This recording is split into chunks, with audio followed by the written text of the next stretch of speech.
And here we are, live. Good evening from Champlin Park High School. Early season high school baseball here tonight. 6:30 first pitch on QCTV. We have an interconference and an intersection matchup as the Champlin Park Rebels are hosting the Minneapolis Southwest Lakers. First game of the season for the Lakers, and it's game number 3 already here for Champlin Park. Along with Joe Rulin, I'm Jim Erickson. And Joe, great to be here. Beautiful early April evening here for baseball.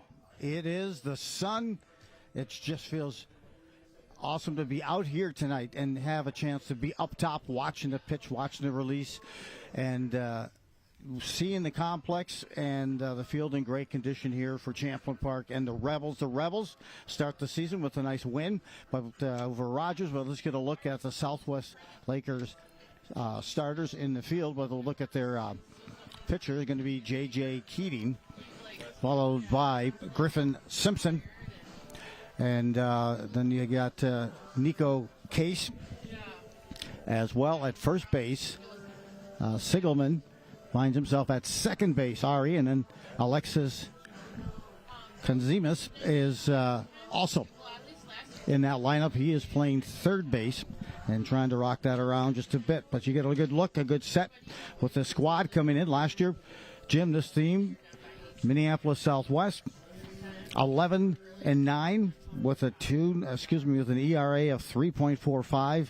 Hitting wise, they're at 293. So they can swing the bat, but they did lose a lot of players, a lot of starters, just 3 returning. Yeah, both teams, in fact, last year finished 11-9. This Champlin Park team 11-9, 6-6 in the Northwest Suburban. The Minneapolis Southwest Lakers 11-9 overall. They were second in the Minneapolis City Conference, 9-2, behind the undefeated Washburn Club at 12-0. Top of the first inning, here come the Lakers to the plate. Alex Konzimis is a sophomore third baseman, and he takes from Donnie Vendel. Down low, ball 1. Just underway, first pitch.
Corner at the knees, called strike 3 on the payoff pitch, 3-2, and Konzimis goes down looking, and it's 1 out.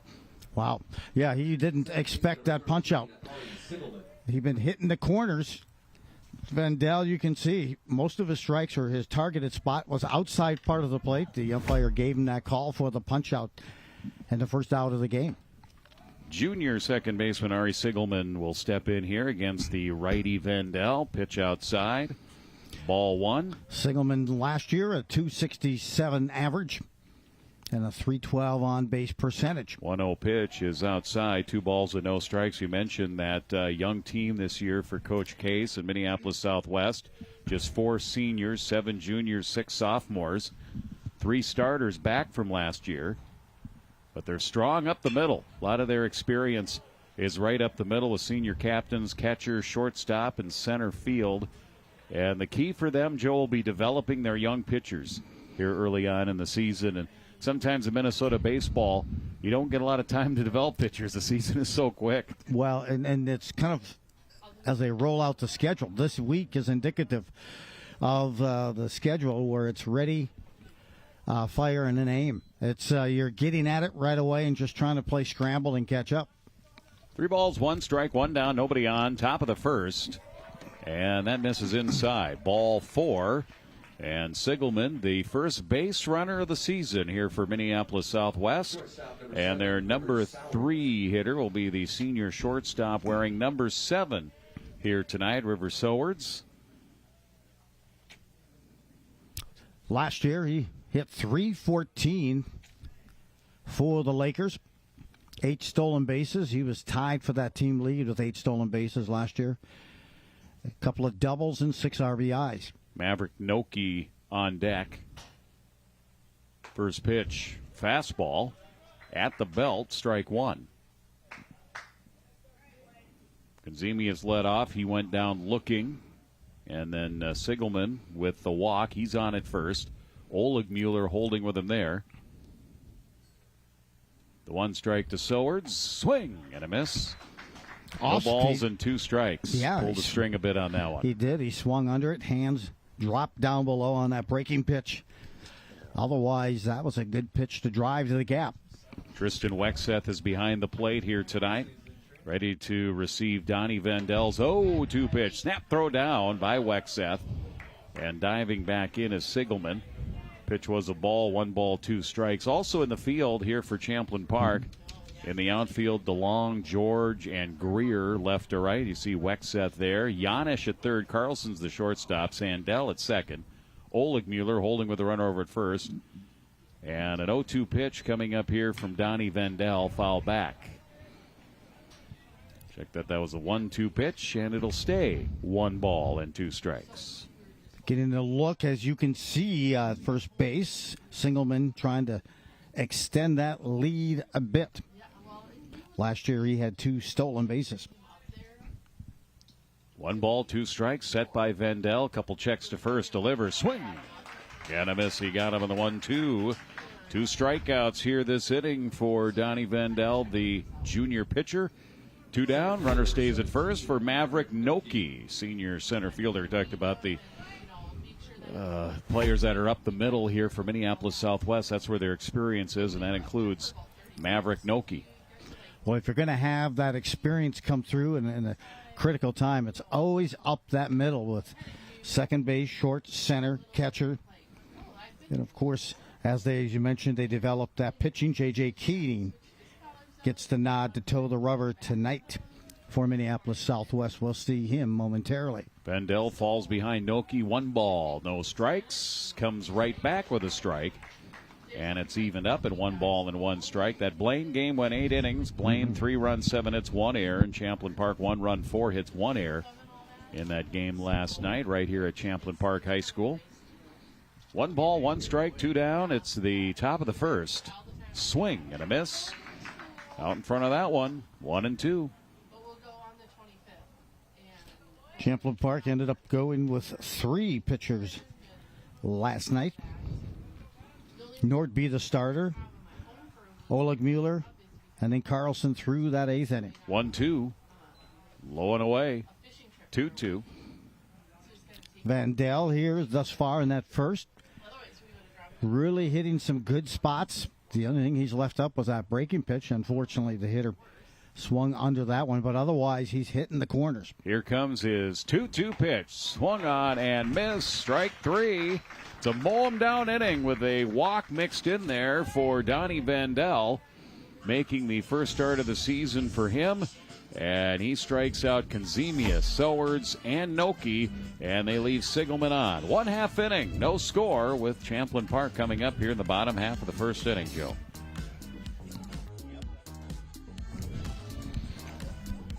So you got to look there. Hey, look at the layout. You can see playing in the field.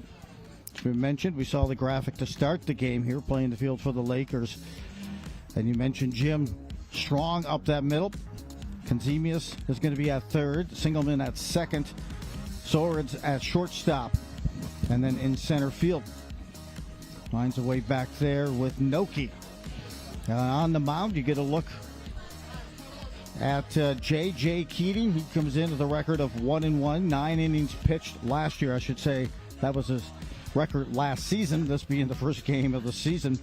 But his stats from last year, again, 1-1, 9 innings pitched, a 3.89 ERA, 12 strikeouts. And the one win from last year, or excuse me, just one walk, but he pitched one complete game last season against Burnsville and took the loss. But meanwhile, that ERA of 3.89, the opponents last year hit 289 versus Keating, as much information as I could get from last year's stat sheet.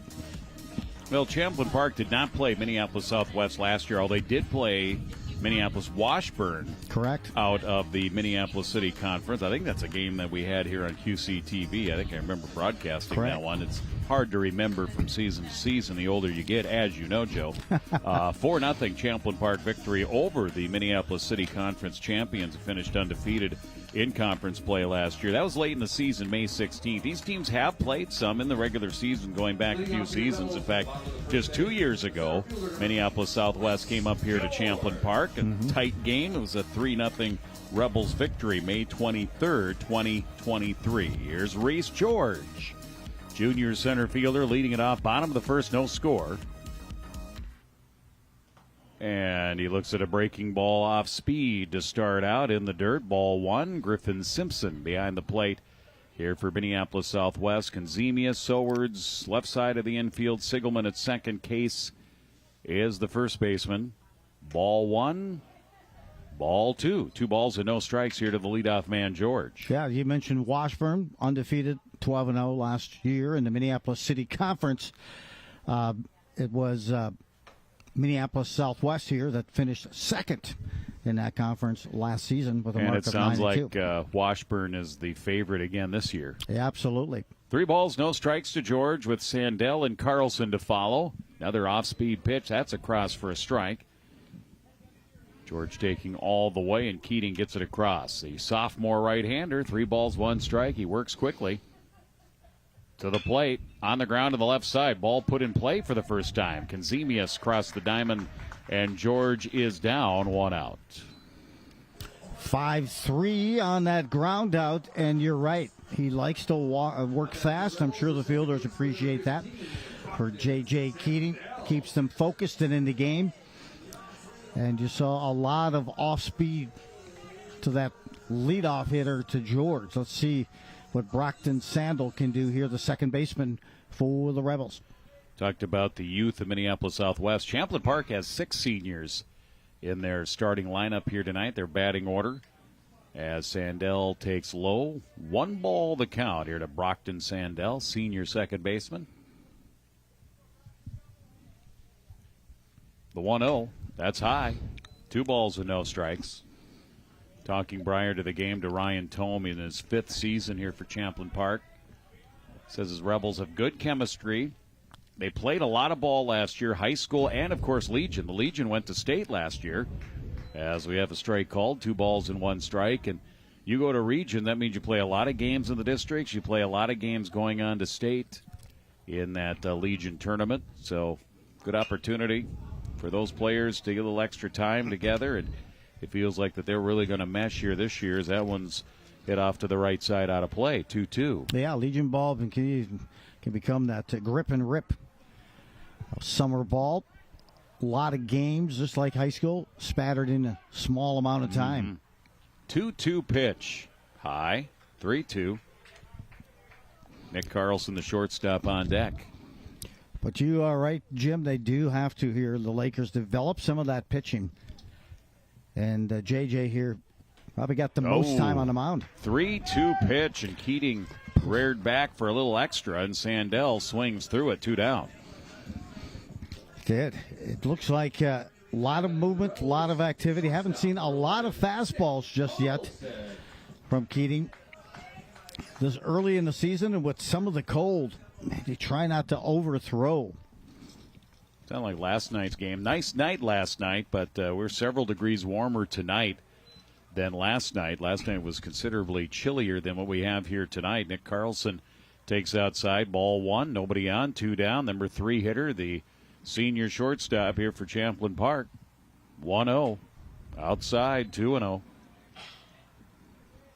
Trying to make some adjustment. Last couple of pitches, at least about a foot off of the corner, and continues to just throw from a set. Bases are empty, and that one's outside. Keating now one pitch away from putting Carlson on for the number 4 hitter. Kellen Oligmuller is on deck, the senior first baseman. He'd bat if Carlson can work his way on base. 3-0. Taking all the way high. 4-pitch walk.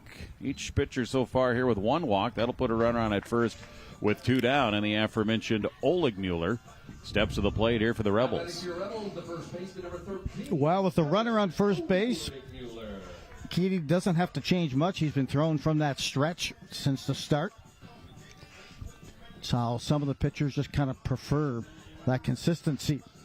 But now we'll see what kind of a lead Carlson can get. Case holding over at first with Carlson. Pitches outside. 1 ball and no strikes. You know, one indication you're going to do some stealing is having that mitt on your hand ready to slide. The oven mitt. This is a little bloop into right center. That's going to be in there for a hit. Tom brings it back to the infield. It's cut off. Nice little piece of hitting there. Oligmuller, big, powerful cleanup hitter here, but just got his bat head out there, made contact with it, and kind of flared it. Little pull up to the right side in there for a hit. Little something here with 2 outs for Champlin Park. Runners at the corners. Yeah, he kept his weight back. Off speed, gave that thing an opportunity to move into that strike zone and didn't lunge after it, and kept those hands back, and a nice drive to right field for the single. 2-out threat here for Champlin Park, and that's up the middle, maybe off of Keating's pitching hand, and into center field. A 2-out base hit right up the middle. First pitch swinging. Max Janisch, 1-0 Champlin Park. Yeah, he hit that on the screws, did Janisch. An RBI and a lead here early on for the Rebels. That's one thing, and I don't know if Keating, if that ball made contact with his pitching hand or fingers, but that's one thing coaches talk to players. On a line drive like that, do not throw your pitching hand out there to try and play it. I mean, it's instinctive, obviously, that you want to try to do it, but it's something you try to keep your pitchers from not doing. As now first and second, 2 down, and here's the catcher, Tristan Wexeth. And also during these cold spring days in Minnesota. Here's the Keating set in the pitch. Breaking ball. Hits that outside corner up at the letters, and it's 1 strike. Almost like a 12-6 breaking pitch by Keating. Gets ahead here, 1 strike. Oakley would bat if Wexeth can get on. 1 ball and 1 strike. Run in here for Champlin Park. Yeah, you know what? They're staying patient, are the Rebels, staying back and keeping their head behind the ball at that swing. The 1-1 off the end of the back right side, and that'll slice out of play. 1 ball and 2 strikes. I would say right now, close to 80% of the pitches here in that first inning have been breaking pitches from Keating. Of course, we've got the great view right behind home plate. Here is his 1-2 pitch. Another breaking ball called strike 3. So he strikes out 2 here in the first, but Champlin Park, they strike for 1. A run on 2 hits, and they leave 2 on in the bottom of the first inning. We played 1 here. High school baseball. Nighttime action here on a Wednesday evening on QCTV Sports. Champlin Park leads at 1-0.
Top of the second inning, Minneapolis Southwest coming to the plate, 1-0 Champlin Park. After tonight, the Lakers get Benilde St. Margaret's at Benilde tomorrow. Then their next game on Tuesday, they'll open up Minneapolis City Conference action at Parade Stadium against Minneapolis Washburn, the defending conference champions. So that will be right into conference play for the Southwest Lakers coming up on Tuesday. The Rebels, after tonight, they play tomorrow as well at Spring Lake Park, at Andover on Tuesday. We have softball tomorrow here on QCTV, on the cable channel, on the YouTube, and on our website. It'll be the Anoka Tornadoes for the first time in many years with a new head coach. Tony Jasnowski has stepped down for family reasons after just doing a great job with that program. You remember where they were, 15 years ago or whatever it was, Joe, and then they built into a state tournament team, and she had to step down, so Morgan Pavarud has taken over the head coaching position there at Anoka, and we'll see them against Armstrong coming up tomorrow right here. And I think it's you and I again. I think so. All right, here's Minneapolis Southwest. Griffin Simpson, their catcher, leading off in the top of the second inning. Tomorrow a little earlier in the day. 4:30, yes. Yeah. Weather looks good. The 1-0. That's a strike on the outside part of the plate. Caught the black. And it's 1 ball and 1 strike. Simpson last year, 36 at-bats. Offensively, he had a home run, 7 RBIs. Fastball is low on this one. 2 balls and 1 strike. So Simpson, Tom, and Case, 5, 6, and 7 here for the Lakers. Off the end of the bat, and that finds right field for a base hit. First hit of the game here for Southwest. And Simpson is on. Nice job, went the other way. And the leadoff man is on here for Kyler Tom. Yeah, good swing to the bat, barreled up, and punched it to right field for the first hit for the Lakers. And now's kind of when you see the players who are getting their first look at varsity baseball. The others before that proceeded really had some experience from last season, but Tom, Case, Carlson, Taney, the remaining hitters at 6, 7, 8, and 9 getting their first look at varsity play starting now. Courtesy runner over at first, Jack Thompson for the catcher Simpson. So Thompson gets his lead. Oleg Mueller will hold him there. And here's Kyler Tom, the junior right fielder. Strike 1 delivered by Donnie Vendel. Hey, Vendel's got to keep hitting that spot because, the umpire's giving him that corner. Much to the dismay to some of the hitters at that second glance back. So keep hitting that spot. Vendel ready. To the plate. That finds a hole on the left side. Back-to-back hits. Simpson and now Tom. Nobody out, 2 on. 1-0 Champlin Park, but Southwest here with a rally and a threat here with nobody on. And their first baseman, sophomore Nico Case, will step to the plate. Hey, Tom, 1 for 1. Varsity at bats. His first look as a player there with it. And Kyler Tom, an I-seen single between third and short. Nice piece of hitting. Now it's Case at the knees, strike 1. Yeah, I think they want to have a chat. Looked like maybe Wexeth was a little crossed up on what pitch was coming. I'm going to tell you right now, for a guy that has to get up at 4:15 tomorrow morning, I really like our home plate umpire strike zone. I am in favor of our strike zone that we have here tonight. All in favor. That's it. That works. No balls and 1 strike. I like the flow.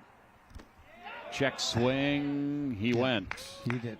No balls, 2 strikes. First and second. Tom at first. Thompson is at second, the courtesy runner. But right now, Case is at 0-2 with Vendel. Now a perfect spot here for the pitcher. I didn't know if they'd have him bunt with the DH coming up next at the number 8 hitter. But they've taken the bunt out of his hands right now. No balls, 2 strikes. Misses outside. Wexeth trying to frame that pitch. You've seen that. That's trickled down even to the high school levels, and I'm sure even down to the youth levels. And Little League and Babe Ruth and all of those as well. It's become quite the art for the catcher. 1 ball, 2 strikes. Breaking ball on the inside corner. Snuck that one across, and Case goes down looking. And he's not agreeing with it. Oh. Yeah, I think he's... That was the 3rd strike. Yeah, Played umpire. Somebody, it's possible that they had lost the number of strikes. We had 1 and 2. That happens every now and then. It's early season for the umpires as well. Oh, you know it. Sometimes they're not used to using that clicker. So we got it straightened out, folks. Everything is good. That was a late breaking. Oh, my goodness, over the inside corner. I mean, that was a sneaky breaking ball over on the inside, right just above the knees. I don't think there's anything you can do with that. 1 down. Case is down, 1st and 2nd, and it's strike 1 here to the DH, junior Jack Carlson. Carlson, the lefty, has had a couple of looks here and get some feedback from his teammates on what they're seeing. So now 1 down, Vendel trying to pitch out of this 2-on, nobody out situation, and he's doing a good job. He got ahead of Case, and now he's ahead of Carlson. No balls and 2 strikes with 1 down. Well, it's so much easier to pitch jumping out in front instead of trying to hit the corners all the time. Last time, right down the middle.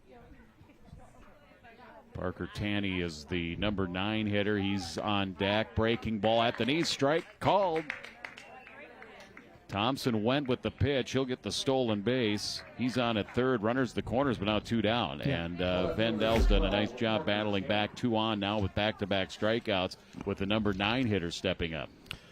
Yeah, I thought they were going to leave early. Donnie Vendel didn't exactly give the runner at 2nd. Thompson even a courtesy look a couple of times. 5 outs, 5 strikeouts here for Donnie Vendel. He's ready to work here to the number 9 hitter. Misses outside.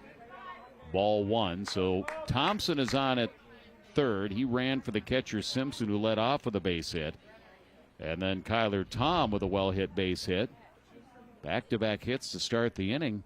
Right now at the corners, nobody in yet. 1 ball and no strikes to Parker Tanney, the junior left fielder. Vendel's pitch to the plate, low and away. Evens the count, 1-1. Yeah, Vendel's got to get his fielder something to do. Yeah. See if they can get a put-out. Only balls in play here have been the 2 hits for Minneapolis Southwest. The set and the pitch, low and away. I'm going to check the count here with our home plate umpire. Do you have 3-0, Joe? Yes, 3. Yep, 3 balls and no strikes. And to the number 9 hitter here. If Tanney can get on, we go to the top of the order in Conzemia, so you can extend the inning. 3-0 pitch. And he gets it across, 3-1. Dead red fastball on that 3-0 pitch. Now to 3-1 puts, again, you hate to see that number 9 hitter as a pitcher. One of the best evenings we've had so far for high school sports here in the spring season. 3-1, hit the other way, slicing foul. Down that right field line, that'll fill the count at 3 balls and 2 strikes. Talking with the groundskeeper here, the field looks really nice, but their outfield soil can sometimes get kind of boggy, but it's been dry. They haven't had a lot of rain, and they just turned the water on yesterday, so the outfield is pretty dry. Payoff, 3-2, up and away. Ball 4, bases loaded here for the Lakers. Tom goes to 2nd, Tanney's at 1st, staying at 3rd is Simpson, and to the top of the order we go here for Alex Conzemius. And Southwest can work something here with 2 outs and take the lead. Yeah, Vendel on that last pitch, you're starting to see him drop that elbow and almost looped that breaking pitch just off the plate. Conzemia struck out looking to lead off the game back in the 1st inning. Lines this one over the head of the second baseman, Sandell. That's into right field. 1 run is in. Here's Tom coming in. It's cut off. And it is a 2-run, 2-out single by Alex Conzemius. And Minneapolis Southwest has a 2-1 lead. Boy, Conzemius really wanted to avenge that last at bat where he struck out and he pounded. that pitch to right field and hit it on a line. Good hands at that at bat. Didn't try to pull it. Just out of the reach of Sandell, too. The second baseman leapt up as high as he could. Here's a bouncer to short. Carlson will grab this onto the infield grass, over to first. And Minneapolis Southwest is down here in the top of the second inning, but they pick up a couple of runs. 2 runs, 3 hits, the big one. The 2-out single knocking in 2 by Conzemius, and they leave a couple on here in the top of the second. We'll go to the bottom of the second inning, and it's 2-1 in favor of Minneapolis Southwest here on QCTV Sports. Yeah, you've seen it here. They're not afraid to get their rally and a party going with 2 outs. Both of these teams. There's all 3 runs so far have been scored with 2 outs. And I like that piece of hitting. Just saw from Conzemius, he could have had his head down after that first visit in the strikeout, but he came back, sat on the pitch that he wanted, and drove that thing to right field, and 2 RBIs. Huge start, and a 2-1 lead. Here's where we go to the bottom of the second, and going to start seeing some players with their second look here at Keating for the Rebels as they get ready to send up to hit their 7, 8, and 9 hitters of Oakley, Greer, and DeLong. Dog Day also here at the... it always is. Ballparks like this, it's always bring your dog to the ballpark. We're on the campus of Champlin Park High School here. This baseball field has been here for many years, but the grandstand, the press box, and the new dugouts, just a recent addition and a wonderful addition here to the athletic facilities at Champlin Park High School. You see a nice wide shot there. Busy night here tonight. They've got activities. They've got some lacrosse going on.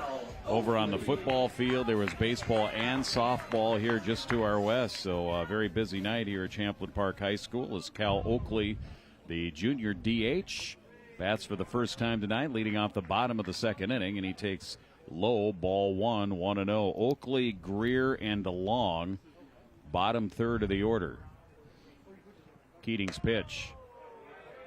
Bit high, 2-0. Sounds like in a couple that they'll be painting that outfield fence as well. Well, you can tell that the water is hard here in Brooklyn Park. That pitch is a little inside, and I don't mind that. I mean, I grew up on a farm. We had hard water. That's why my hair's orange. But you can tell they got to paint it every now and then because of the water. This pitch is up and in. On 3-0, and that's ball 4. That's a 4-pitch walk. Second walk given up by Keating, and Oakley is on here to lead it off. Well, we'll see what they do here with Greer. Big fella coming up here. Letting him take some grip and rips. Junior right fielder. Pitches up high. 1 ball, no strikes. And don't get me wrong, a little iron in your water, there's nothing wrong with that. I mean, it's important. It's one of the basic building blocks of life, as you know, Joe. Oh, of course. Yes. And, 1 ball, no strikes here. That's a strike, and it's even up now at 1 ball and 1 strike. It was the iron in my diet that allowed me to outgrow my hair. Yes. Granted, 6th grade, I believe. But, yes. Is that when you stopped growing, though? Absolutely. 6th grade? 1 ball, 1 strike, and it's learning. 2-1. But, that was the key. Some of us do stop learning in 6th grade. You stopped growing, but you didn't stop learning. You didn't let that stop. The fact that you couldn't reach the blackboard. But that's all right. Doggone, Here comes the pitch up high, and it's 3 balls and 1 strike. Some people, are cum laude. I was pray-a-lottie when I went to college for that grade.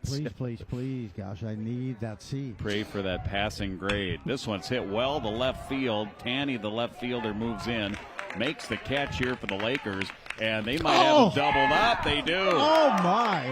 Oakley went a little too far all the way to second base, and he had to try and hustle back, but a great throw, great relay. And it's a catch, and then throw him out, catch him off the base, double play, 2 down. Oh, what a throw by Taney from another area code. Unleashed that throw, a 1-hopper and a dart. Yeah, you're right. There was no cutoff there. And of course, you don't have to tag him on that play. First pitch swinging here, the number 9 hitter DeLong. And a fly ball into left center field. Noki over there to make the catch, the center fielder. So the leadoff walk, but then they get the double play. And that is all for Champlin Park in the bottom of the second inning. No runs, no hits. Nobody left on. 2 innings here tonight at Champlin Park High School. 2-1 Minneapolis Southwest.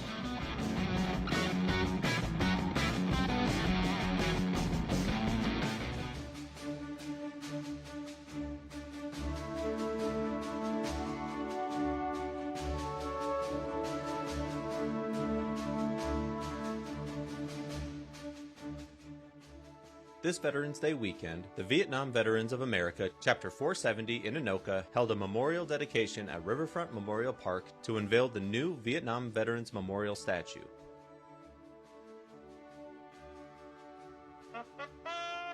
The ceremony included renditions of Rivali, the Armed Force Service Melody, and taps by Harry Rayner, rifle volleys by the Chapter 470 Honor Guard,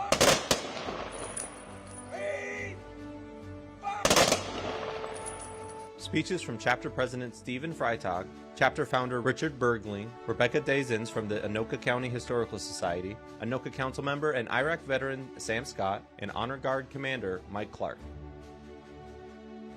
Come check out the memorial right next to the center of the engraved path of names of veterans and service members from the city of Anoka.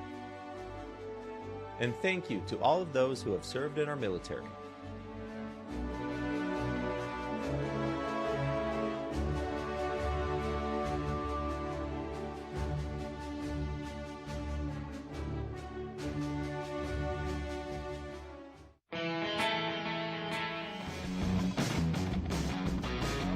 Third inning here from Champlin Park High School.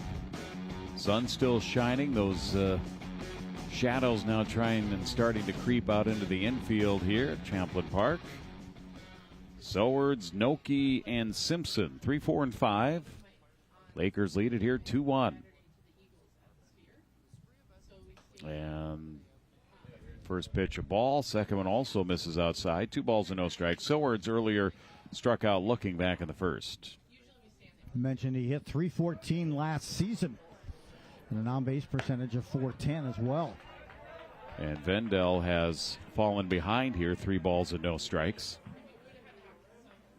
Last year, Minneapolis Southwest mentioned 11-9, 9-2 in the conference, second place. Section 6-4A mentioned this is an intersection matchup between 2 different sections. It's a 4-pitch walk. Sowards moves over to first base, and Noki now the batter. That's the 3rd walk given up by Donnie Vendel. But Minneapolis Southwest lost to Edina. 2 close losses in section play.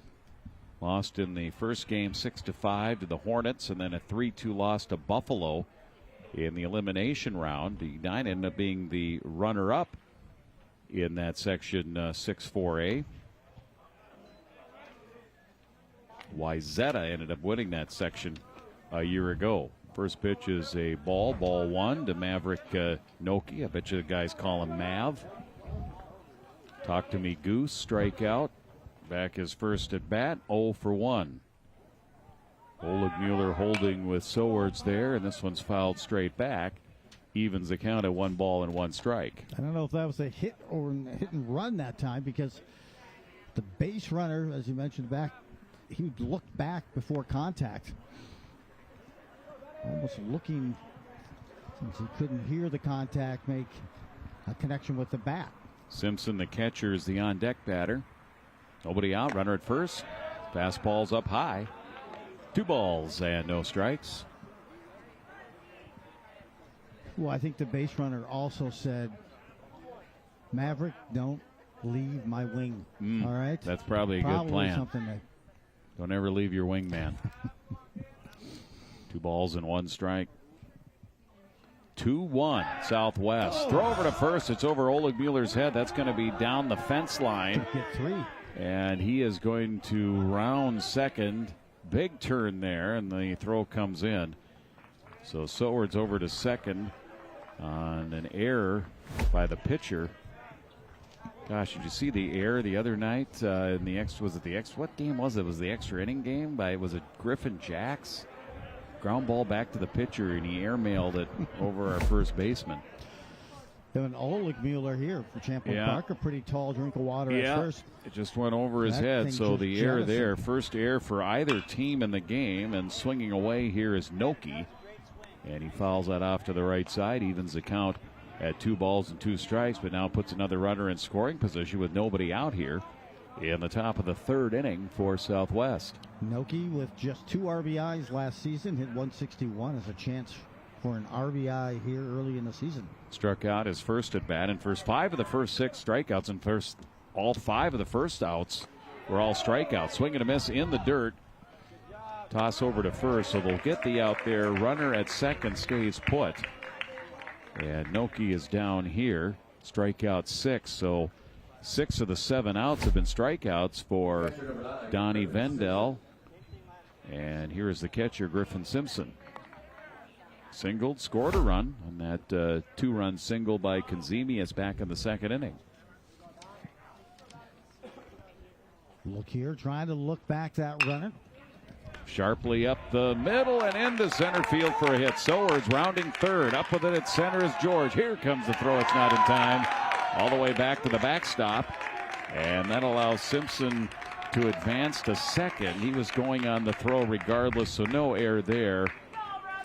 And Sowers comes in to score, and Simpson, he has 2 hits on the evening here. Now an RBI, and it's 3-1 Southwest. Yeah, I like how patient he's been at the plate. Meanwhile, George launched that throw from center field. Completely missing cutoff, and that allowed the runner to advance to 2nd, but a great piece of hitting. You mentioned it, Jim. I like how he just keeps those hands back and then brings it through right up the middle. Had him played short a little bit into the hole there, but nice RBI. As I mentioned, he had 7 RBIs last season. But Simpson picks up another here as well, so they extend the lead now to 3-1 for the Rebels, and you're starting to see, some rotation to ground ball. That's what you want to induce as a pitcher. But it just found its spot where the fielders were not that time. Head coach for the Rebels, Ryan Tome, out to have a talk with his infielders and his battery. 3-1 Minneapolis Southwest, 1 out in the top of the 3rd.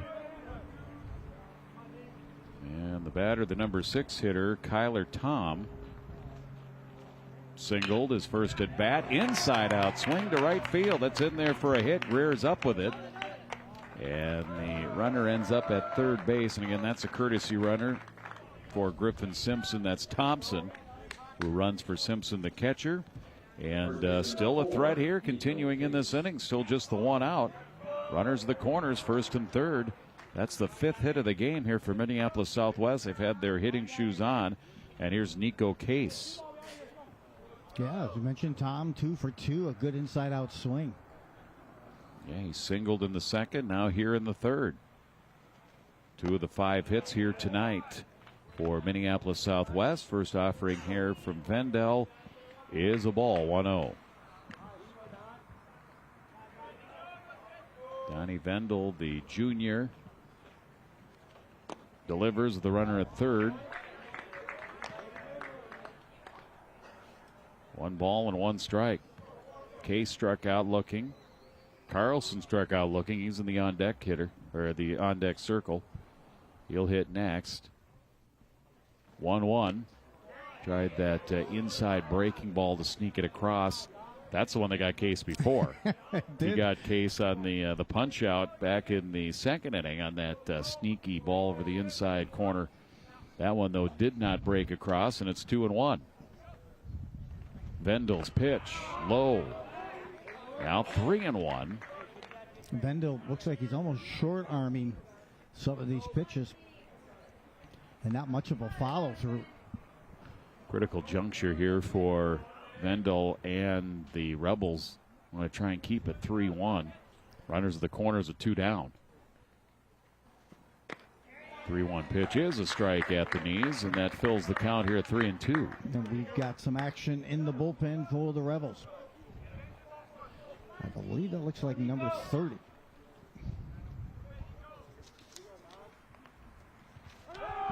Pitch, strike, throw down there. It's going to be cut off. Oh, it sneaks into center field. That'll score a run. So runners were moving. He had a play going. He had first and third.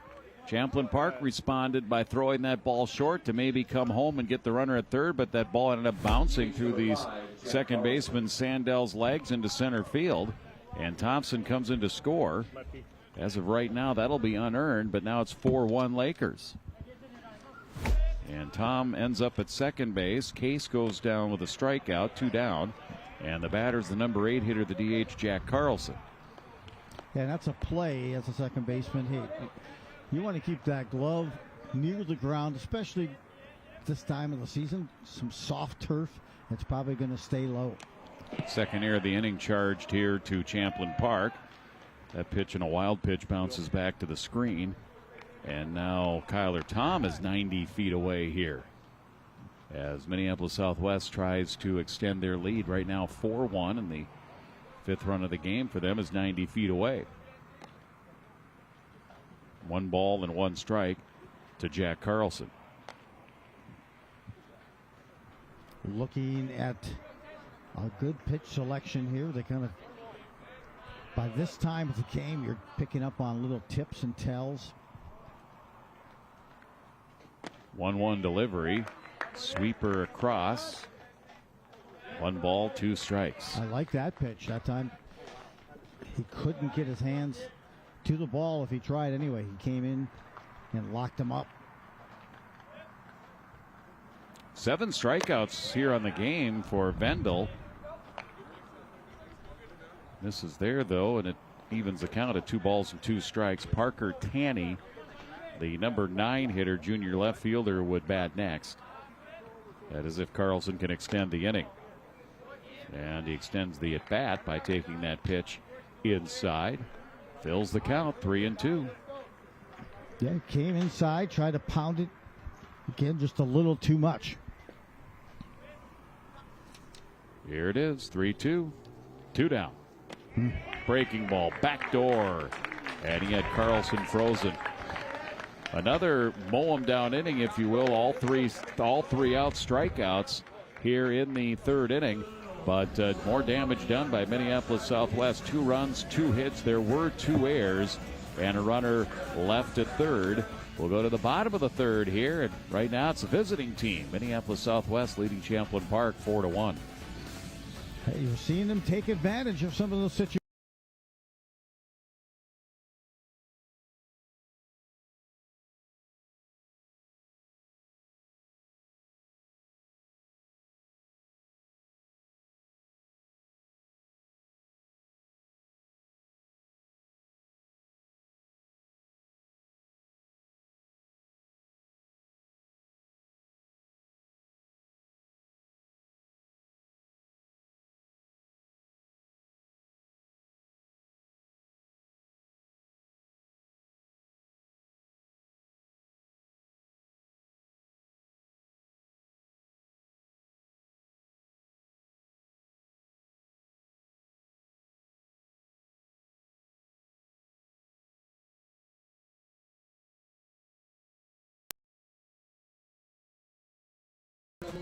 We won't be seeing any winter jackets for that softball game. Today was nice, 60. Row, yep. I don't know what the high is supposed to be tomorrow. Game starts a little earlier. Maybe a degree or 2 warmer. 4-1 score. Champlin Park needing to battle back here as they have fallen behind. And they start out the bottom of the third with the top of their order, George, Sandell, and Carlson. J.J. Keating here with a 4-1 lead. First pitch strike, second pitch is up high. 1 ball, 1 strike. And the Rebels looked like they were going to have a good inning, and it had a good start to it. As Oakley walked. George grounded to third back in the first. He's 0 for 1 tonight. Looks at that one low. 2 balls, 1 strike. Yeah, now you're starting to get your second look. You can kind of see how the Lakers adjusted to their second look at Vandale as well. Bouncer wide at third. 2-2. Coach Ryan Tome coaching down at third. First base coach is Spencer Robinson, who does the summer baseball here for Champlin Park. Garrett Harrison handles the pitchers among the coaching staff here for Champlin Park. 2-2 pitch. Breaking ball on the ground to third. Konzemius dropped it. Does he still have time? Fires it over, not in time. So George is safe. Close play at first base. But George will be safe on the air. Just a little bobble there by Konzemius. And that was enough to spring George for the leadoff base runner. Hey, I'm always a big work on footwork on that fielding piece. It was going well right there. Just took that spin out of the glove. Had a decent recovery. Came up with a strong throw. But George able to beat it. First pitch swinging here. Sandell off to the right side towards the parking lot. And out of play. No balls and one strike. Sandell, a strikeout victim, went down swinging back in the first. One of two strikeouts here tonight for J.J. Keating. Toss over to first. Case holding with George. George gets back in. So it's good to see the adjustments, the Rebels hitters with their second look here. This one's lined past the shortstop, swords it into center field for a hit. So an error and now a base hit, and it's the Rebels with something cooking here. First and second, nobody out there. Number 3 hitter, Nick Carlson. Yeah, you can see making that adjustment, staying back on that ball. Carlson walked, scored the lone run on that 2-out base hit from Max Janisch back in the first inning. Batting here, first and second, nobody out, and time is called. Catcher Griffin Simpson wants to have a chat here with Keating and probably talking signs with the runner at second. Right now, the way that Carlson hit his last at bat with, that walk, right? His first time up. Jane, if they may want to entertain a thought of tossing a bunt down, but watches that first one go by. No intent to bunt. Ball one. Some movement, trying to keep.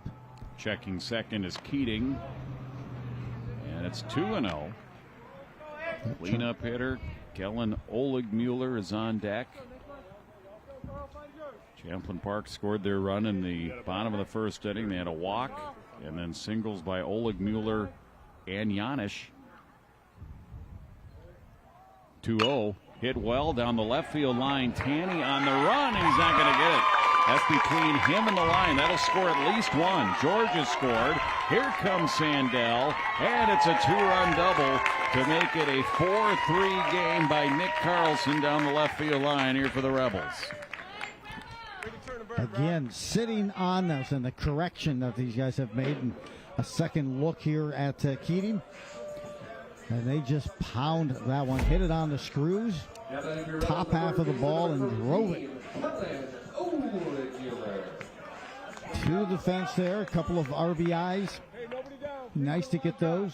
Fourth hit of the game. It's a double here. First extra base hit for the Rebels. Carlson on at second, and the batter here, Oligmuller. First pitch swinging, takes a big cut, and it's out of play. Strike one. Oligmuller with a single, 1 for 1 here tonight. Yep, that was the one case there on that pitch. Again, off-speed breaking pitch, and he dropped those hands. Had the swing on it, timed up just underneath. 1 strike. Low and in. 1 ball, 1 strike with Janisch on deck. I don't see anyone warming up. The Lakers bullpen. 1-1. Inside, 2-1. Mentioned both teams play tomorrow. Rebels at Spring Lake Park and Minneapolis Southwest at Benilde St. Margaret's. Here's the Keating set. 2-1. On the ground to first.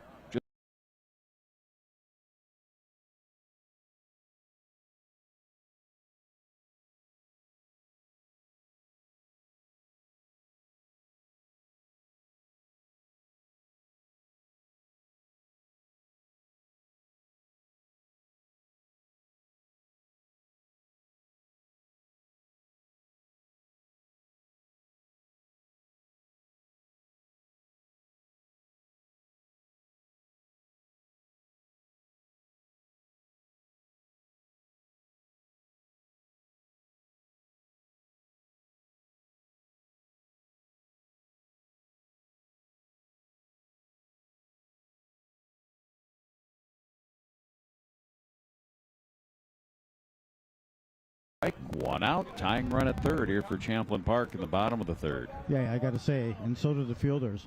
They got to like how quickly these pitchers get back to the rubber and throw. 1-1. Popped up left side of the infield. Sowards, the shortstop, barely has to move, makes the catch. Third out or second out of the inning. Runner at third stays there, Nick Carlson. And that'll leave it up here to Tristan Wexeth, strikeout victim for the final out back of the first. Here he'll try to get a clutch 2-out base hit here, tie the game, or at least extend the inning here with 2 down and the runner at third. Keating's first pitch to him. Breaking ball flared into right center field. It's going to hang up for the right fielder, Tom, who will make the catch there. And that's all for Champlin Park here in the third. But they do rally. They get a couple of runs, 2 hits. There was an error, and a runner left in scoring position at third base. We'll go to the fourth. We played 3. Good tight one here tonight. First game of the season for Minneapolis Southwest. They still lead at 4-3 here on QCTV Sports.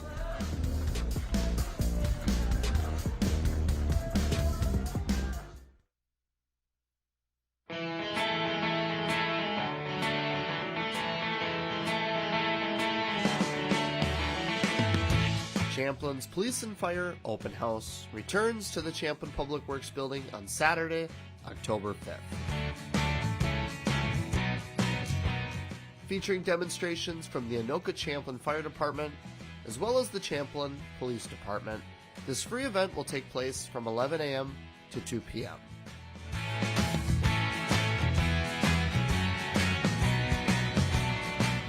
Great for the entire family, this community event will feature emergency vehicles, canine units, drone demonstrations, and much more. For a full list of events, be sure to follow the City of Champlin on Facebook or Champlin's website.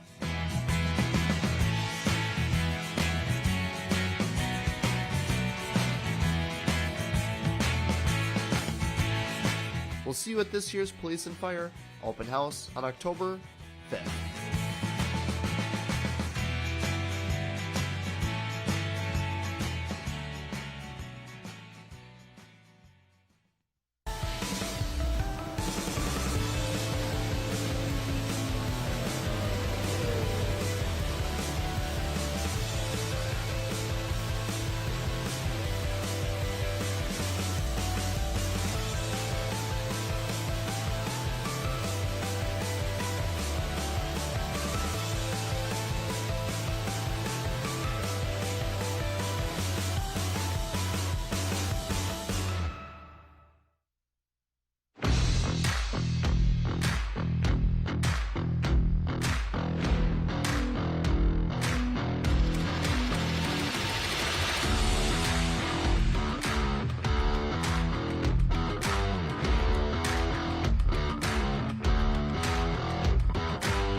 Lead it off. Number 9 hitter here for Minneapolis Southwest. Top of the 4th inning. It's a 4-3 Laker lead along with Joe Rulin. I'm Jim Erickson here tonight from Champlin Park High School. And first pitch fastball from Donnie Vendel. And Tanny swings and misses 1 strike. Yeah, Vendel gets the other inning. I'm going to guess he probably has a short leash this inning. Called strike, nothing in 2. Tanny walked, was stranded back in the second. He's out in left field tonight. Head coach Alex Case in his 3rd season. Here's the 0-2. Oh, and he chased it, waved at a pitch. Vendel got him chasing, got him fishing. And Tanny down swinging. And that's strikeout number 9. Yeah. I mean, Vendel has given up, 5 hits? But we've played now, we have 9? We have 10 outs, and 9 of those outs have been strikeouts. Correct. 9 of the 10 outs have been strikeouts here for Donnie Vendel. Feast And or we go famine. to the top of the order here with Konzemius. First pitch a strike one.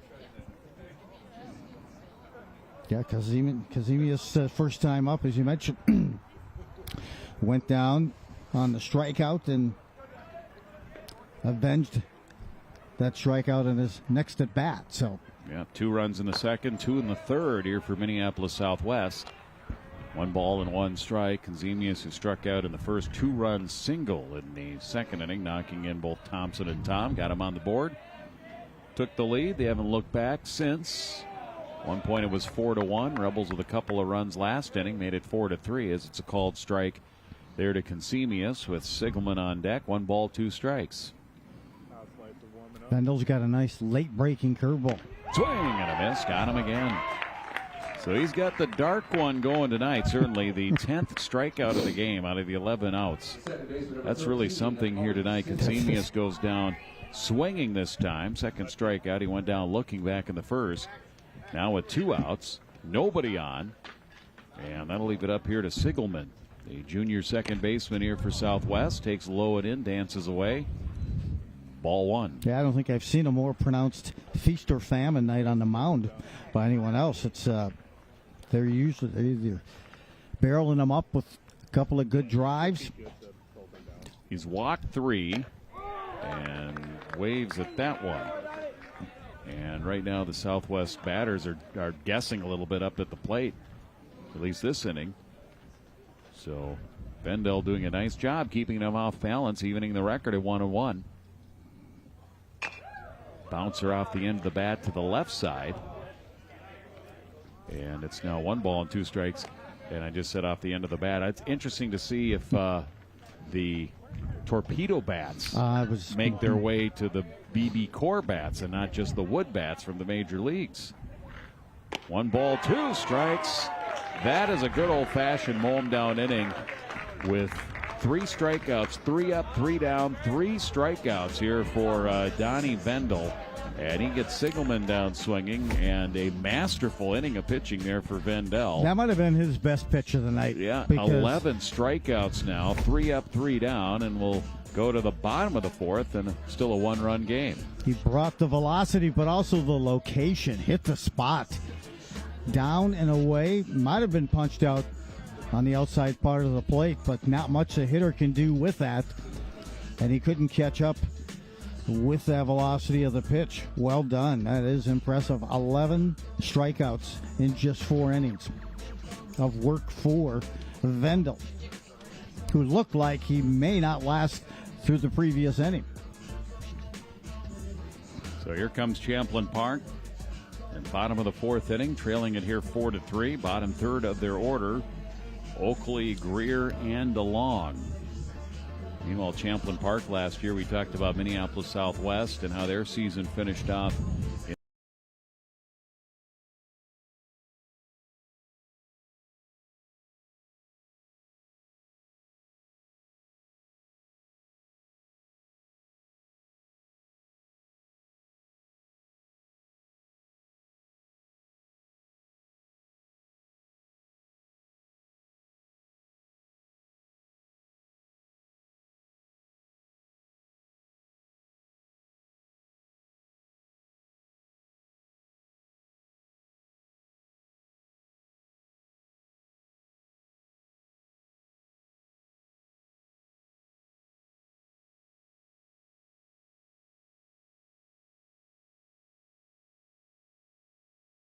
Off that second inning, and then in the first and third inning, it was the first through 6 hitters that set the table. But we'll see if Oakley can get things going.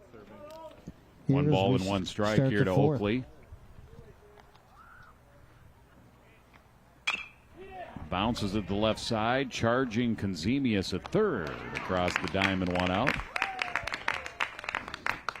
That time a good hop right around that mid-thigh area, but sometimes around your feet on those cold days, it's tough to come up with it clean and well executed. My third on that play. You talked about the state tournament last year. It was a little wet during that championship I was as trying to recall. think, were the games moved or were they postponed, or I can't remember if they were delayed or not last year.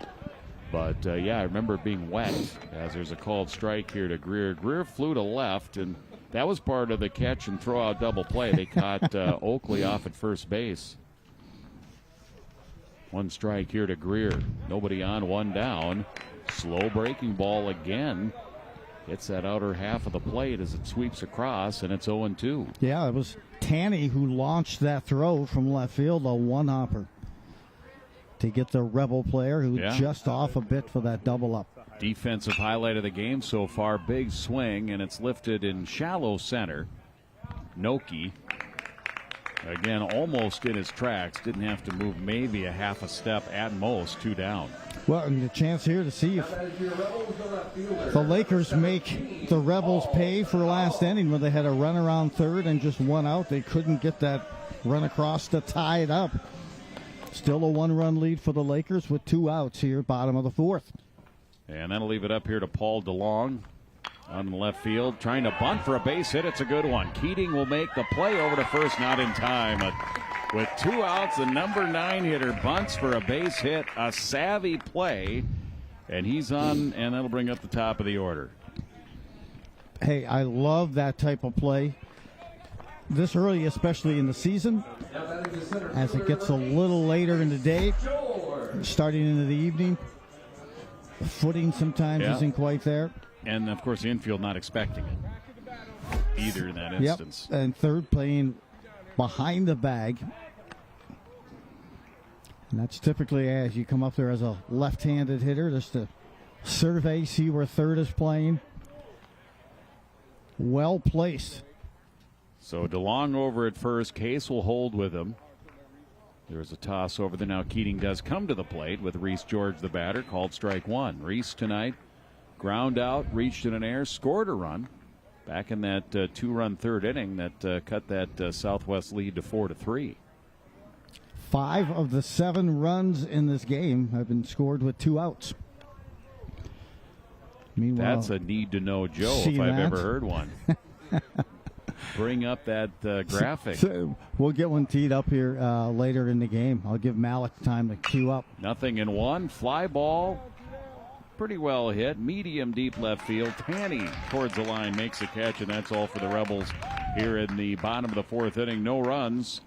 They ended up with the hit, the bunt base hit, but a runner left on. Played forward, moved to the 5th.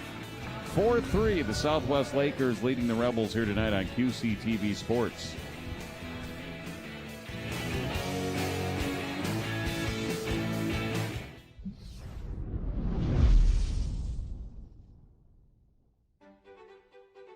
Hi, I'm Jason Baumuk, and I'm the Parks and Streets Operations Manager here at the City of Andover. The City of Andover is a growing community, and the Park and Recreation play a vital role in the residents' quality of life and well-being. Resident volunteers serving on the Park and Recreation Commission have been an invaluable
their record to 2-1. It's 4-3 Southwest, and Joe, we have a new pitcher here for Champlin Park.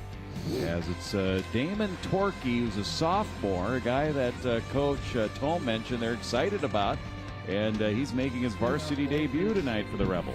Yeah, you know what? You watch that ball come out of his hand, and it's immediately active. You can tell a good release. Throws a couple of good benders from what I could see here in the warm-up tosses. They wouldn't let me get down into the box to kind of experience one, but we'll take a look. First toss coming your way. Well, when does that restraining order expire? I always recommend that I get hockey equipment to wear when I'm in that batter's box.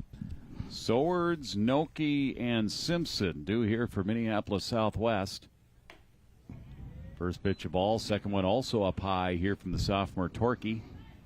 And it's 2 balls and no strikes. Swords here tonight, a strikeout looking and a walk back in the third. Scored a run the third as well. 2-0 pitch, strike. You can tell he throws with a little bit more spunk on that fastball and the release out of his hand as well. So probably a good time to switch up pitchers. 2-1 pitch, fastball up high, 3-1. The line complete on Donnie Vendel. 4 innings pitched, 4 runs, 3 earned, 5 hits, struck out 11, walked 3. So 11 of the 12 outs when Vendel was pitching were strikeouts, as this 3-1 pitch misses, and Swords draws the walk. 4th walk given up by Rebel pitching here tonight. Leadoff man is on for Maverick Noki. I'm just envisioning in my head, laughed a little bit with those numbers that you provided from Vendel. It reminded me, if you had to look at it from an analytics, it was like almost a spike or an EKG. Up and down, great. 11 strikeouts, boom. First pitch fouled back here for Noki. 4 runs. 0 for 2, he struck out twice. His strikeout in the third inning was in the dirt and a swinging strikeout. Throw over to first base to complete the out. 1 strike, the count to him here. Time is called. Speaking of analytics, a good time to make that change by some, because it's going to be the 3rd at bat. It would have been for Swords, and now Noki against the starter Vendel. 1 strike pitch here. Torkey reaching back for a little extra torque. Mm-hmm. And it's no balls and 2 strikes. You know, right when I said that name, heard the name, I thought there's got to be some relevance to that name and some sort of an association of 0-2 delivery, fouled back to the right side, out of play. Some torque. And continuing here at no balls and 2 strikes, the catcher Simpson, who's had a big night. In fact, Simpson and Tom both on deck here. Due to bad of this inning, are a combined 4 for 4 as a throw over to first base. Oleg Mueller holding there, and Swords able to dive back in easily. Trying to take a look here with the sophomore. Maybe they feel they can get a couple of steps off. Lights are on, starting to take effect here on the infield. 0-2 pitch, runner goes, and it's in amongst the feet there of Wexeth. And that'll be a stolen base here for Swords. So he's in scoring position. Minneapolis Southwest batting in the top of the 5th, looking for some insurance. And a runner in scoring position, count 1-2 to Noki. Yeah, I don't know if he didn't have the right grip, but that thing got dirty before it even crossed home plate. And the 1-2. Foul to the right side. Look out in the dugout. And it'll be 1-2. Yeah, when he releases the ball on some of those, it looks like almost like a 12-6 that he's trying to throw versus just your standard spinner. Yeah, best way to see that, of course, is from our center field camera. Good job by the catcher. 1 ball, 2 strikes. Wexeth went out there to talk to him, call him, and reassess. The pitch there from Torkey is a called strike 3. Got him at the knees. Noki down swinging or looking or striking out for the 3rd time in the game here tonight. 1 down. Runner remains at second. And here is Griffin Simpson. Yeah, you look at that release. It's just very interesting. You see it come out of his hand. Torkey's first varsity strikeout. As he gets Noki looking now at Simpson. 2 for 2 tonight. 2 runs scored. He has an RBI. And he takes here in the first offering from Torquay, strike one. The release also provides a really tight spin on each of those pitches, and especially those breaking balls. Pair of singles here tonight for Simpson. 0-1. That one's going to skip past Wexeth, back to the backstop. And that wild pitch will allow Swords to scamper to third. So that insurance run now 90 feet away for Minneapolis Southwest. 1 ball, 1 strike to Griffin Simpson. Yeah, we mentioned at the start of the game, this Lakers squad, 7 juniors, 6 sophomores, and only 3 starters returning. And the 1-1 pitch fouled back. Some of the key players they were missing from last year. Lewis Walker, their top hitter, hit 400 last year. 24 runs, 20 RBIs, 4 home runs. And also Will Johnson hit 339, 17 RBIs, 8 stolen bases. So a lot of heavy. Torquay from the wind with the runner at third, and a swing and a miss. Big strikeout here for Torquay. So he's gotten his first strikeout looking, and now he gets his first career strikeout with a swing and a miss here. A swinging strikeout to Simpson, and now with 2 down. That runner's still at third. That'll leave it up to Kyler Tom here for Minneapolis Southwest. 2 for 2, pair of singles and a run scored. Hey, that last pitch by Torquay, 1 word, 2 syllables, filthy. Here's the delivery, and it's up high. Ball 1 on the first offering. And you can see once he gets more confidence, that ball's going to start popping that much more. And also you get a chance to throw when it's not like 40 degrees out or 50. Torquay delivered, popped up left side, shallow left field. DeLong, the left fielder, calling off the shortstop Carlson.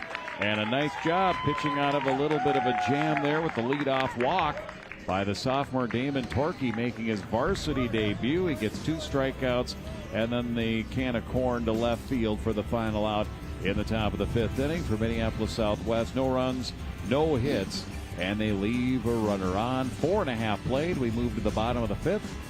It's Southwest leading Champlin Park 4-3 here on QCTV Sports. What a great feeling for Torquay, and you can hear it from the fans also, acknowledging, hey, that first inning of a varsity pitcher in the books, and they came off the bench as well, the Rebels and the coaching staff, to congratulate him as well, as he really throws a heavy ball, and looking forward to see his development here throughout the season. Well, head coach Ryan Tome, when we talked to him, I talked to him before the game. He bristled with excitement, and his eyes lit up when he started talking about sophomore Damon Torquay. They're excited to bring him up and give him an opportunity to pitch in his first varsity game here tonight. And you kind of can see why, Joe, what we saw in that last inning. You know, there's some pitchers, the way that ball comes out of their hand, the release, and it's so fluid. But you can tell he's got some great pitches ahead and great innings ahead, not only this year but beyond. And we got a pitching change here as well for the Lakers, and now in is Murphy Capel. Murphy Capel, number 14, will take over for J.J. Keating. So 4 innings for Keating. We'll get the numbers on him. Yep, and a little taller, a little different release point. Those are some things, hey, you look at as that hitter is what's that stride home, what's that release point look like, arm slots, spin on that ball. So may not be the leadoff hitter to start the game for the Rebels, but this first guy up here is you're going to get a look, and that's Brockton Sandell. Murphy Capel will face Sandell, Carlson, and Oligmuller. Both teams going to the bullpen and taking players that had not been in the game, so the defensive alignment remains the same. Sandell tonight, strikeout and a single, scored a run, takes strike 1 here from Murphy Capel. And you know, you look at this and you think, okay, where's the release point? What's he got going here? You can see a late breaking piece of, hey, Quickly ahead here. No balls and 2 strikes. Comes out of that hand a little bit differently as well ahead in this account. Carlson, who doubled his last at bat, is on deck.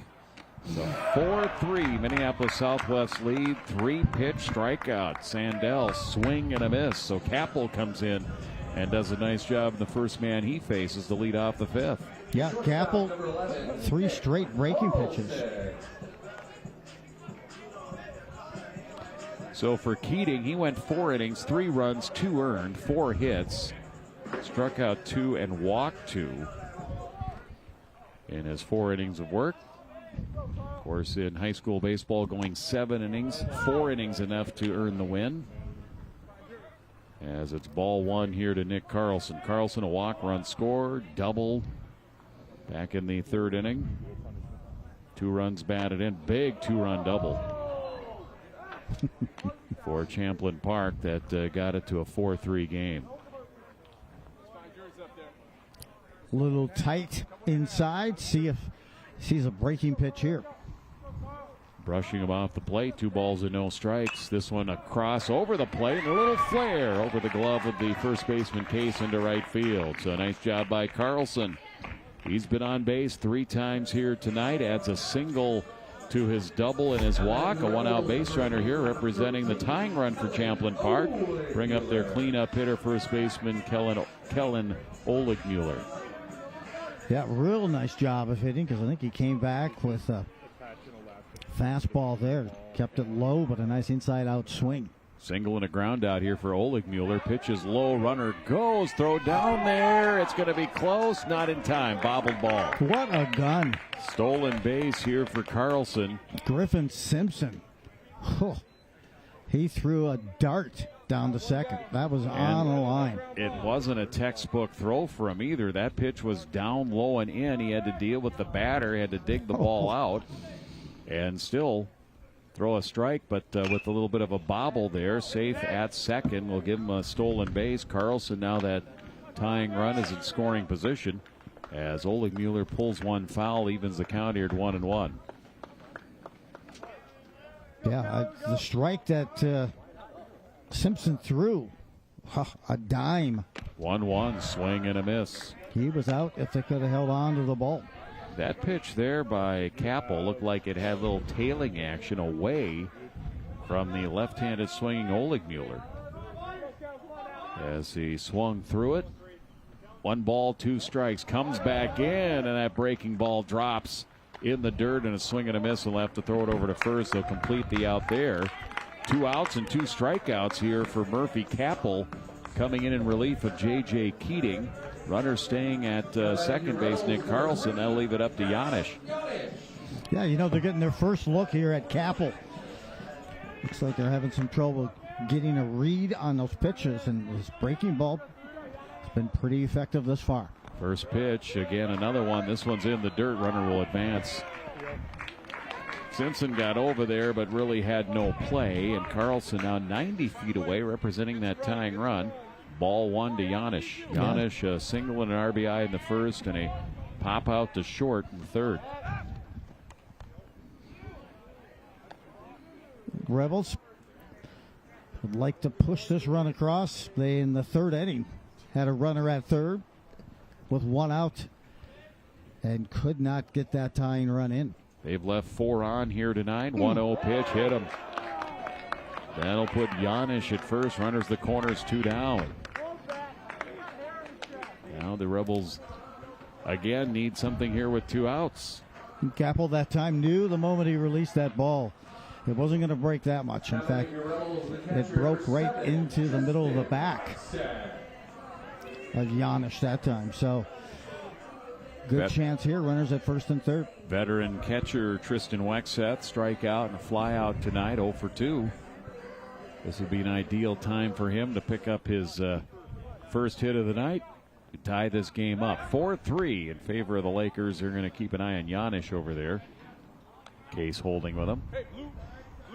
Hey, Blue. Can I get a pinch runner? We'll get a pinch runner. Looks to be here 24. for Champlin Park. That's going to be Alexander Finau, number 24. You might want to have So Finau is over at first base. That's a pinch runner here for Janis. A little more speed over there, I'm assuming, here for head coach Tome. Let's see what first and third play they have on. Here the Lakers, as we've been witness to that strong arm of Simpson.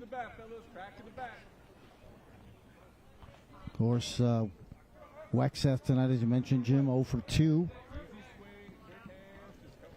Maybe see if they can help him out. Runner's going to go. They're going to try to get him from third. Double steal. They're going to go back. The tag. Run's going to score. He is safe at first. So nice job by Finau. He deked him out.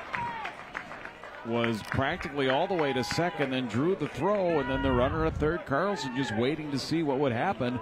And as soon as Siegelman, the second baseman, had committed that he was going to try and run him down and not make the throw, it was almost no man's land. Coming in is Carlson to score. We're tied at 4. Yeah, I kind of was thinking you put that runner in, usually for the catcher, as that pinch runner, but that was not the catcher. He pinch run for the Finau, and they knew from the start they were going to go with that delayed steal. So the first pitch to Wexeth is a strike. Finau remains at first. And the pitch by Capel. We've got a brand new ball game. It's a ball, 1 ball and 1 strike. And that's the call, just generating a run. That's going out and manufacturing a run at third base. Just some savvy base running, forcing the fielders for Minneapolis Southwest to make a decision, try and make a play. Now we're going to try and get this guy out, or we're going to let him have second and make sure the guy at third doesn't score. And they thought that they could get the runner, Finau, and it just didn't work out for them. Works out for the Rebels. They tie it up. 2 balls and 1 strike here to Wexeth. And that one, he just a duck out of the way. That one didn't break. Yeah, the coaching staff probably recognized, hey, early in the season, Wexeth maybe not seeing the ball that well out of the pitcher's hands. Let's see if we can, as you mentioned, Jim, manufacture that run in from third. 3-1 pitch is a called strike. Fills the count at 3-2. If Wexeth can get on, Oakley is on deck.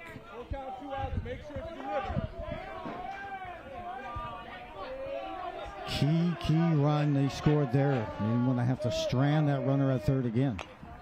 Little nubber first base line will stay foul.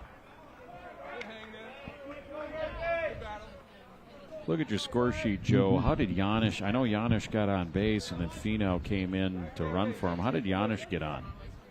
Was it a walk? No, it couldn't have been. Was it a single? Yes, it was that single. Okay. No, he got hit in the back. I'm sorry. That was it, hit by pitch.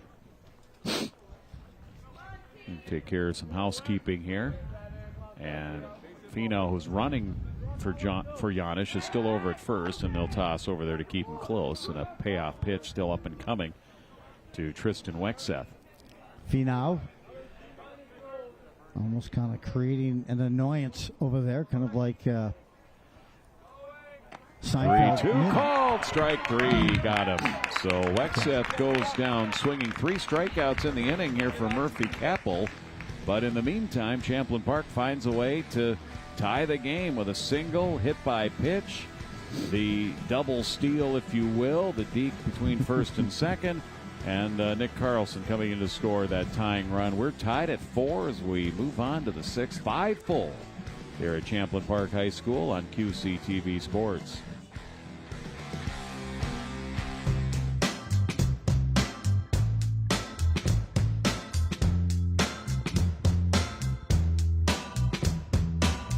On this edition of Lunch with the Mayor, I am hanging out with Julie, a 40-year veteran at the City of Champlin. So when I first started back in 1982, I was the administrative clerk.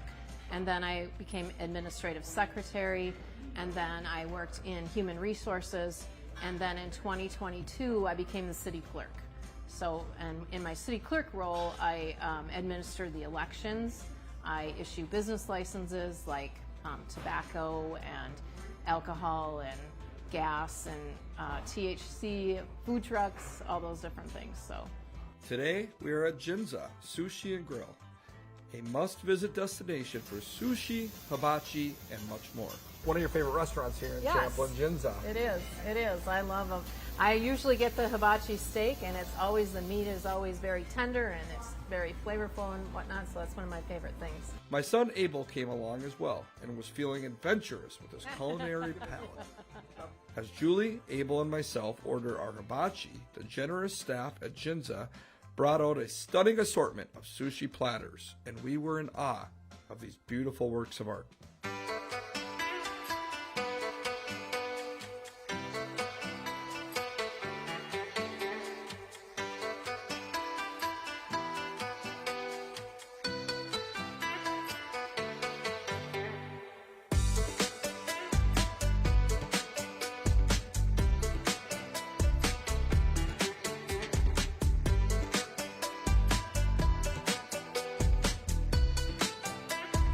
So my youngest son, Abel Sabas here, is coming to his first ever Lunch with the Mayor episode. He's really excited. And he has... Top of the sixth inning, Minneapolis Southwest has their first baseman, Nico Case, to lead it off. And he swings at the first Damon Torkey pitch, fouls it back. One strike, Case tonight, couple of strikeouts, looking in the second, swinging in the third. I'm suddenly hungry and wondering if they have delivery at that last package we had a chance to see with some of that sushi. Now they got it in my head. No balls and two strikes. Question is, if it was here, would you be able to use chopsticks? I've got the hands of an unemployed surgeon. No balls and two strikes. Bouncer towards short. Carlson towards the bag. Sidearm throw, and it's off the mark. And Case will be safe. I think a good throw gets him there, so we're going to charge that as an error. Third error against Minneapolis Southwest here tonight. And that'll put Case now as the go-ahead run. I should say the third error here against Champlin Park. That puts Nico Case on at first as the go-ahead run here for Minneapolis Southwest. DH Jack Carlson, toss over to first. Yeah, he had him. The ball just sailed on him a bit, even with that long reach. Oleg Mueller holding with Case. Carlson 0 for 2 tonight. And he'll take a strike there. 0-1. Interesting to see what they do with these at bats here. If they're going to let their 2, 3, 4 hitters get a swing on. Sidearm throw over by Torkey. It's a tie game. Going to try and keep those runners close here, Joe. I like the way Torkey's handling himself thus far on the mound with that runner on. 0-1. Bunt attempt. Tried to drag it down the line. And it rolls foul. 0-2 here to Jack Carlson, who is the DH hitting for the pitcher position here tonight. Both of these teams going with the traditional DH for the pitcher. Sometimes you can see two different faces of a pitcher, and one without runners on, and one with that runner on, and I can change that tempo. Torkey comes over the top, and it's a called strike 3. What a pitch by Torkey. One down. That had some serious spin rate on it, and that thing. We got to check him for spider tack. We are. So we're going to get a pinch hitter here in the number 9 spot. Is going to be Matt Poindexter. He'll be batting in the number 9 spot where Parker Tanny was. Get a look here at Torkey as he keeps himself focused as they make the change on the pinch hitter. But again, it's some pitchers you just light it up. You let them get relaxed. Ooh, they had the runner. Case, the runner over at first, took a step and a lean towards second, and Torkey fired it over there, and Oleg Mueller laid the tag, 2 down. Yeah, you wonder what they had seen. Maybe something from the benches that called that in on that signal in to Torkey, but he delivered a strike and a nice tag. You know, it also doesn't hurt that Oleg Mueller is a left-handed first baseman. Absolutely. Because how he was covering the bag, able with that right hand to catch it right at the bag, and the throw was perfect there by Torkey. And now just like that, 2 down. And a 1-ball-and-1-strike count here to the pinch hitter, Poindexter, hitting for Tanny, who had walked and struck out in his 2 plate appearances here tonight. And the 1-1 over the top again, and that breaks for a strike. Yeah, you can see why the Rebels coaching staff is excited about what they see in Torquay working his second varsity inning. Will you shun me if I say that I think? And the 1-2. Swing and a miss. Struck him out.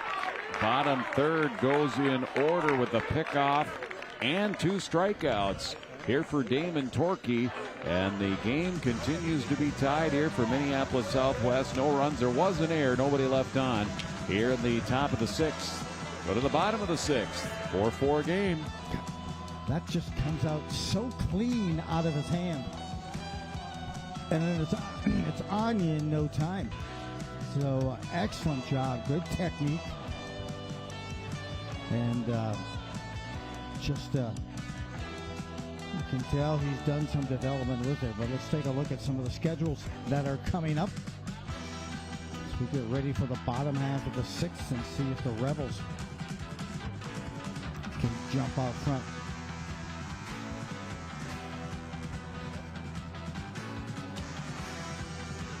And it may be your schedule, Jim. Maybe it's your schedule.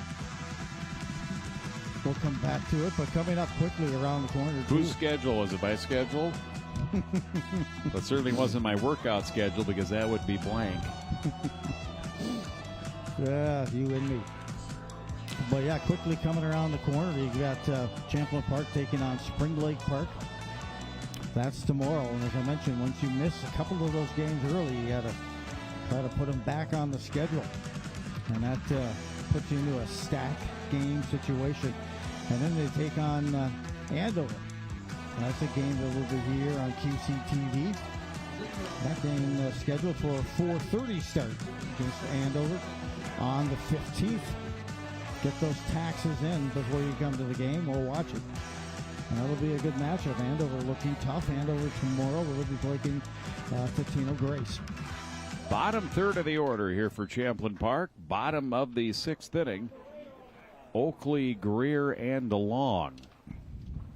Yeah, sure, I can do that. Oakley 0 for 1 tonight. A walk and a ground out. Fouls this one at the plate.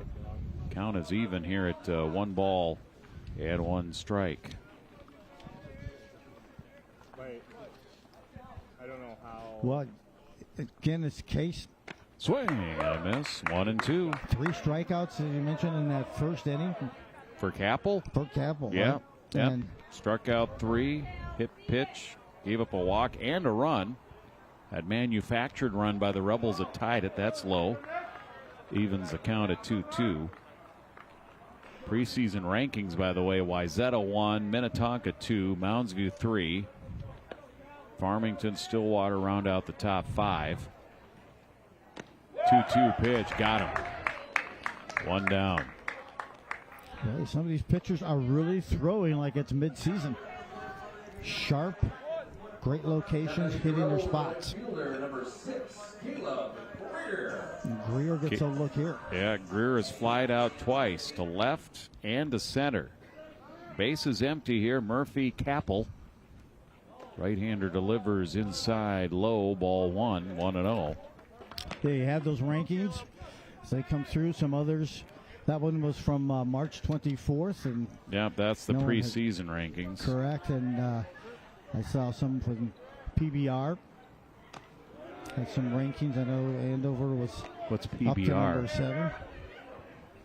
So they have Sounds like a more beverage. Yes. 2 balls and no strikes. I did see the Star Tribune had updated rankings, but that was their statewide rankings, all classes. Diving play, Sowards at short, but he won't have a play. It was past Consemius. Sowards got to it and dove, but just no chance to get the out. Infield hit here for Greer, his first hit of the game, and hit number 7 tonight for Champlin Park, and they've got that go-ahead run on first with 1 out. Here's Paul DeLong. Yeah, he kept the balanced swing that time, kept that kind of that chin and that motion to attack that ball, but balanced on that swing.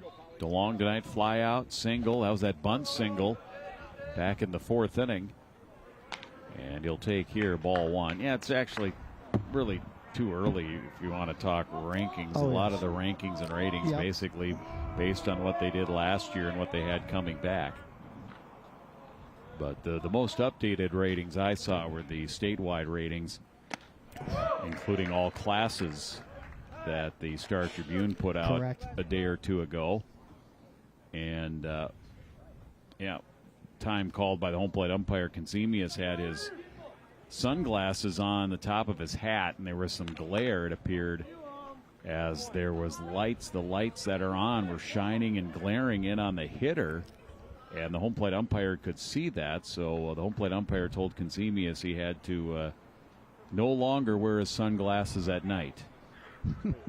Corey Hart. Yes. Didn't need them. I was trying to think of another song coming off of that. One ball and 1 strike. Well played. There goes the runner, and it'll be a stolen base. And that came off the bat, deflected. Oh, so it's a foul ball. The runner heads back to first. So instead of having that go-ahead runner in scoring position here in the bottom of the 6th, he has to go back to first. So Greer at first, and it's a foul ball. 1 ball, 2 strikes to DeLong. Reese George is the due batter. Toss over to first. Case holding there. Capel with the toss. Capel would love to do here in this inning what Torquay did in the last inning, and that's pick the runner off at first. Greer gets a good lead. This one is lifted in the air to right. Tom is there. He lost it. He lost it, but we're going to get it out at second, or are we? We're not. Everybody's going to be safe. Oh, my goodness. How about that? And runners will be at first and second, so DeLong, basically a Texas League single. Greer looked like he was dead to rights, but the throw from right field was airmailed towards third, and Greer and the Rebels get a reprieve, and now 2 on and 1 out here in the bottom of the 6th for the top of the order. And here comes Coach Case to try and settle his troops down here. Yeah, it was a series. That's a good call, having him come out, settle the team down.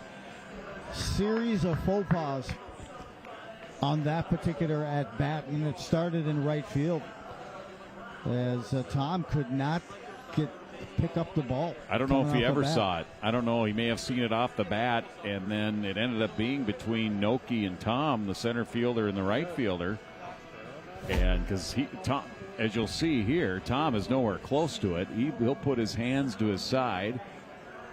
Yeah, he's not even in the picture, you see there. And by the time Noki, the center fielder, he's got his head and then down. You see here, he said, go, you got to go. And then, fortunately for the Rebels, unfortunately for the Lakers, that throw to second was high. If not, he's a dead duck. The throw was airmailed by the center fielder that time, Noki. And we all advanced back. And, you know, what started it was that big swing that the Rebels hitter took. DeLong, and it hit almost like the end of the bat. So the right fielder taking a step back, thought maybe it was coming deeper. Yeah. Dropped in front of him and didn't help. So 2 hits here in the inning, 1 down. Go ahead run here in the bottom of the 6th for Champlin Park in scoring position. Reese George, great opportunity here for him. 0 for 3, reach and an air, scored a run. First pitch of ball, second one is pulled left side, fair ball. Past the bag, down the line. Here comes Greer, throw to third. Everybody is safe, and the Rebels take the lead. George comes up big at that at bat and just drove, got his pitch. Stayed poised in that box, and some quick hands to the ball. Run scoring double here by Reese George. And it's 5-4 Champlin Park, with the batter now Brockton Sandell stepping in. Runners at second and third. Chance for him to add to the lead. He's 1 for 3 tonight, couple of strikeouts, but a single in the third and a run scored. There goes the runner. Ooh. A little cross-up, you think, on a I don't know. suicide squeeze. He was coming on the pitch. And Well, here comes Coach Tom. He wants to make sure that the signal was the proper one. And Sandell was taking a full drive on that pitch. I would imagine that usually the mixed-up signal would be the one to the home plate, not to the runner that's right next to the coach, right? Coach would almost whisper. Yeah, even though you try to be discreet and given that suicide squeeze signal, you got to think it was the runner, although I'm surprised the runner right on the line. Infield is in, 1 strike pitch, low and in. 1 ball, 1 strike. Capel in his second inning of work in relief of J.J. Keating. Giving up a couple of runs here, trying to keep it at just that. Take something off of there, and it floats across, and it's 1-2 with Nick Carlson on deck. A little surprised DeLong as he's taking off and blitzing home. Off and running and sees his teammate with a full swing. Trying to put some pressure on the defense. Another one down the line and through the pulled-in infield. 1 run is in. George scores. That's a 2-run double by Brockton Sandell. And Champlin Park has now opened it up to a 7-4 lead with some clutch hitting here in the 6th inning. They put up a crooked number. Timely hitting. And you've got to go back to that miscue in the outfield earlier in this inning. It looked like it was going to be 2 outs. 3rd hit of the inning, 3 runs in. Check that 4th hit of the inning. Mm-hmm. And the number 3 hitter, Nick Carlson. He hits one towards left. Tanny, the left fielder, goes back, makes a nice catch. And the runners will stay put. That was a very nice play in left field. Being able to track that ball near the warning track as the night gets long in the tooth. May not be the easiest ball to pick up coming off the bat of Carlson, but got a good swing on it. Nice play defensively. Runner at second base, Carlson, and now Oleg Mueller. Single, ground out, strike out. Big 3-run inning here. The Rebels, there's a strike. Rebels tied it in the 5th, and then they get the 3 here in the 6th. Good backdoor breaking pitch that time. 1 strike here to Oleg Mueller. Janish would bat if Oleg Mueller can extend the inning here. Rushed off the plate a bit there. 1 ball and 1 strike. And if you're wondering, Minneapolis Southwest trying to keep this at a 3-run deficit right now. They will have the top of their order in the top of the 7th.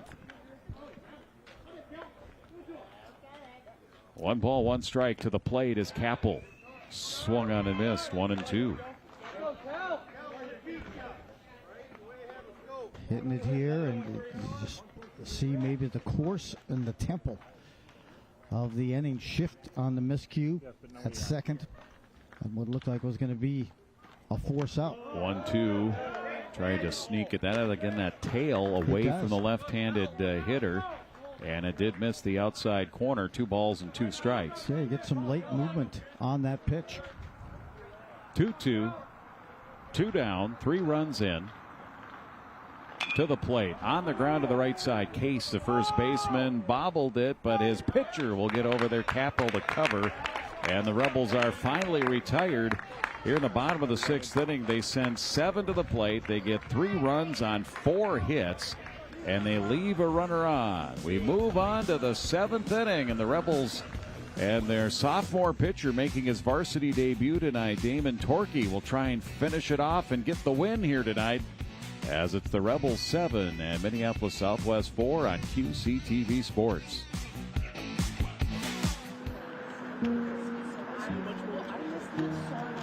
Tonight we're here at the Anoka County Sheriff's Office and we're collecting donations, both supplies and cash, to support an organization called Hope for Youth. It's an organization we've partnered with for many years to help bring an end to housing insecurity for youth here in the Metro. Hope for Youth is a nonprofit, and we have been around for only 12, 13 years, but we are here committed to ending youth homelessness. We do that by providing pathways that truly end their experience of being on the streets. This is our 9th year that we are working with the community to raise funds and receive donations. It is it's a chilly night for us. We do it every November because we want the community to be thinking about what would it be like if I was out in the cold. I would imagine a lot of the folks who are watching QCTV right now are probably doing so on their couch, in their warm living room, or in their stable housing and home. And when we see youth that are struggling, one of the things we see is they don't have a base. And I can't imagine trying to build a life or build a future without having that security of a warm, safe place to live. Kids that don't feel safe, they struggle. And that's why we're here trying to intervene on the front end so that they're not struggling. Thank you so much. We appreciate it. This year, we've expanded to 3 locations. We're here at the Anoka County Sheriff's Office. We also are taking donations at our Hope for Youth Center. Top of the 7th, and Minneapolis Southwest needs 3. Top of their order, Alex Conzemia squares to bunt, puts one down, and it just does roll foul as Wexeth secures it there. 1 strike. It's Conzemia, Sigelman, and Sowards in the top of the 7th. Conzemia's 2 strikeouts, a 2-run single back in the 2nd inning. Wexeth, a nice job on that bunt because it was about to hit that grass, and he grabbed it while it was still in foul territory and kind of moved it off the line. 1 strike delivery, inside out swing, foul to the right side. And Damon Torkey, who is starting his 3rd inning of work in relief, is the pitcher of record. This is his game to win. And he's quickly ahead here to the leadoff man, Conzemius. No balls and 2 strikes. Again fouled to the right side, 0-2. Yeah, since Torkey has come into pitch, not that he has anything to do with the offensive explosion by the Rebels, they put up a 4 spot with him on the mound. 1 run in the 5th, 3 last inning. Lakers do not have a hit since the 3rd inning. So that was the 4th inning was the last inning for the starting pitcher Vendel, and then Torkey took over in the 5th. And coming into this inning, 15 of the 18 outs here have been strikeouts for Rebel pitchers. Over the top there, Torkey likes to do that. Evens the count here. It was 0-2. Now it's 2-2. Get a look here and see what he's going to come back with a spinner. That 12-6. 2-2. Steady comes fastball, and he swings and misses. Conzemius, he blows it past him. And 1 out, 3rd time tonight. Conzemius has gone down on strikes. And it's strikeout number 5 for Torkey. And now 16 of the 19 outs here tonight have been strikeouts for the Rebels. Look at that pitch. How it comes out of his hand is just, I mentioned it before, clean. But explosive almost. A bunt attempt here. Backhanded by Torkey. Can't come up with it. Benefit of the doubt, infield hit. Now, see, I agree with that hitter. And coming up, you got to change something. Right now, he's getting into a cadence. Is Torkey building that confidence? And I like the fact that Sigelman came up and put that bunt down. It wasn't perfect, but as the night gets colder, the ball gets a little bit more wet than the turf as well. He couldn't come up clean. It is a base hit. So an infield hit. Sigelman on at first, and then the throw by Torkey over. Oleg Mueller covering, and Sigelman gets back. Rivers Sowards is the batter here. Struck out looking, and then 2 bases on balls. That looked like a yacker. That curveball was extremely off speed. A good old-fashioned yacker breaking pitch. One ball and no strikes. Fastball hits the outside corner. Sowards checked. I think it was a cross. He called it a strike regardless. 1 ball and 1 strike. 1 down. Minneapolis Southwest, they need base runners here. Down by 3, 7-4. Top of the 7th. Torkey trying to finish it off here. 1-1. Up and in. 2 balls and 1 strike with Noki on deck. Yeah, Torkey not afraid to move that ball around. Down low, a fastball up and in, different views, different locations.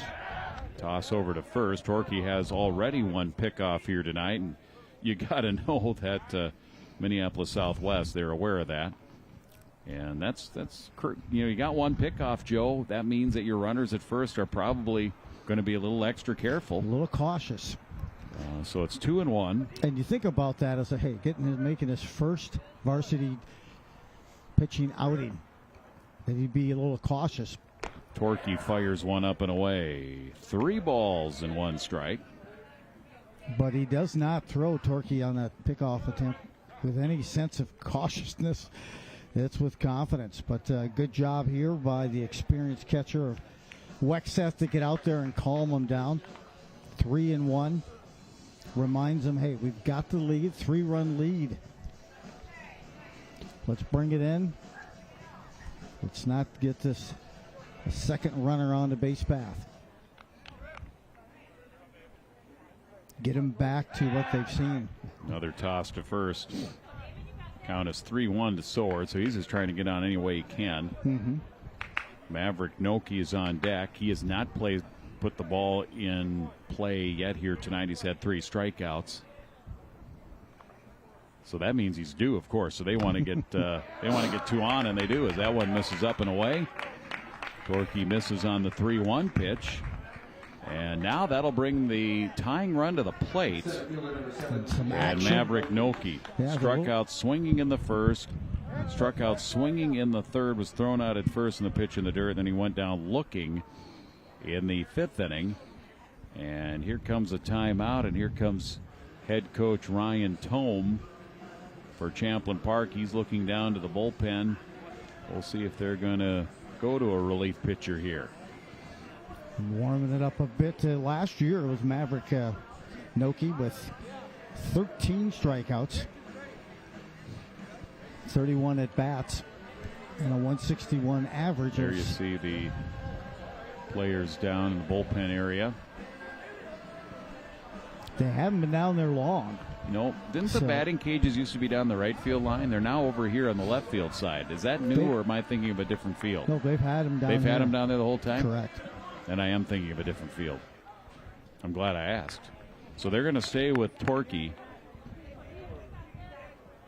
And he will work here to Noki. Torquay to Noki. First and second. 7-4. 1 out. Lakers trying to generate a comeback here. And the first pitch is a ball, 1-0. Little trouble spotting a strike. As 3-run lead. 1-0 pitch. Low. 2-0. I think that visit to the mound also for Coach Ryan Tome was also to give whoever is warming up and the potential relief pitcher to come in here if Torquay continues to struggle, to give him a little more time. He was taking his time on that visit to the mound before being chased back by the umpire. 2 balls and no strikes. Torquay to the belt, checks the runners. Here's the pitch on the outside corner. And it's 2 balls and 1 strike. So we've got this young sophomore. He was breezing along, and now he's running into some issues. We've had a mound visit, so we'll have to see what kind of savvy and guile this young sophomore has now. And you got to think about it with the second hitter, Singleman, with that bunt. 2 balls, 1 strike, line to center. George coming in. He'll have to play it on a bounce. Runners held up, and the bases will be loaded. So now the tying run is on base with 1 out. Noki, who had not put the ball in play all night, 0 for 3 with 3 strikeouts, he gets the base hit. 7th hit of the game for Minneapolis Southwest, and now we'll get the pitching change with the bases loaded. Yeah, and as I mentioned, Singleman did a great job of kind of shifting the momentum. You never know what's going to create momentum. Down by 3, second hit of that inning, puts a bunt down and kind of shifted a little of the momentum. And as a sophomore, you get to certain elements and maybe kind of disrupts your flow. And there you go. After the bunt, there was a walk, and now A base knock up the middle by Noki. And that brings up the number 5 hitter, Griffin Simpson, and he has swung the bat pretty well tonight. And it looks like Henshin is who's now in. Number 9, Joshua Henshin. Joshua Henshin Jr. working out of the bullpen here tonight. Third pitcher of the game for Champlin Park. Donnie Vendel started with the first 4 innings, 4 runs, 3 earned, 5 hits, struck out 11, walked 3, and then Torkey 2 1/3. No runs yet. He's still responsible for the 3 runners here with the bases loaded. Gave up 2 hits. He struck out 5, walked 2. And now it's Henshin now trying to, it's a save situation for Henshin as well. So he's trying to save it for Torkey and get the Rebels to 2-1 on the season.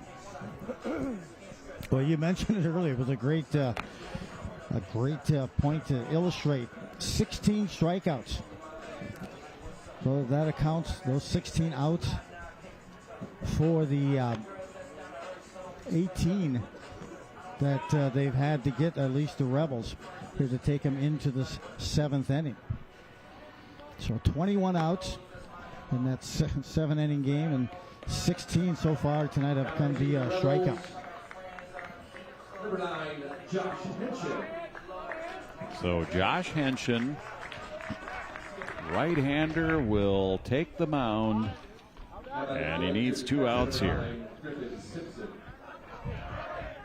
Infield, corners will play in a bit. Double play depth in the middle. And the first pitch to Griffin Simpson is strike 1. Simpson's had a big night, 2 for 3, RBI, 2 runs scored.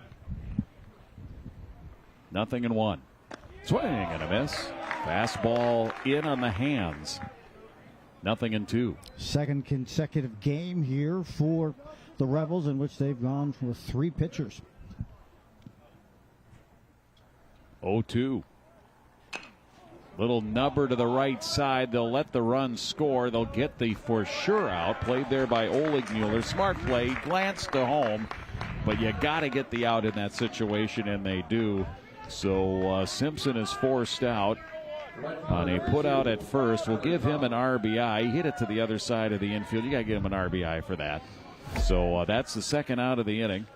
And now it's up to Kyler Tom now with runners at second and third and 2 down. Yeah, the tying run now at second, and a great play. That was an explosive pitch. Great job. First pitch strike, 1 strike here. Kyler Tom, couple of hits. He's 2 for 3 tonight with a run scored. Base hit could tie the game, but now he is in an 0-2 hole. No balls, 2 strikes. Henshin throwing BBs. See if he comes back with that same pitch. He'll step off. The first 2 excellent pitches. Great movement.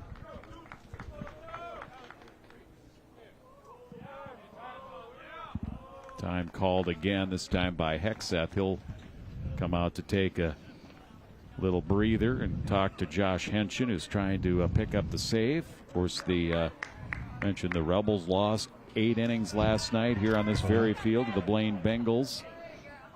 1 for 1 in conference, as being a non-conference game. No balls, 2 strikes. Here's the pitch. On the ground, up the middle. Knocked down by the second baseman. Throw to first, not in time. Runner stays at third. This is a 1-run game. But what a defensive play at second to hold that ball into the infield. Down, getting dirty and able to knock it down. That's what I was looking at. Rounded it, I thought, okay, the run's going to score. Is he going to get there to knock it down and get enough on it? Yep, that was Sandell at second base. It's an infield hit. And then a nice save at first by Oleg Mueller. Tom's at first. Noki is at third. And the batter is Case. 0 for 3, and that one almost went to the backstop. What a reach by Wexeth to keep that one. Otherwise, this game's tied. 7-6 Rebels in the top of the 7th inning. 2 runs in here for Southwest, and the tying run is 90 feet away at third base. 1 ball the count to Case.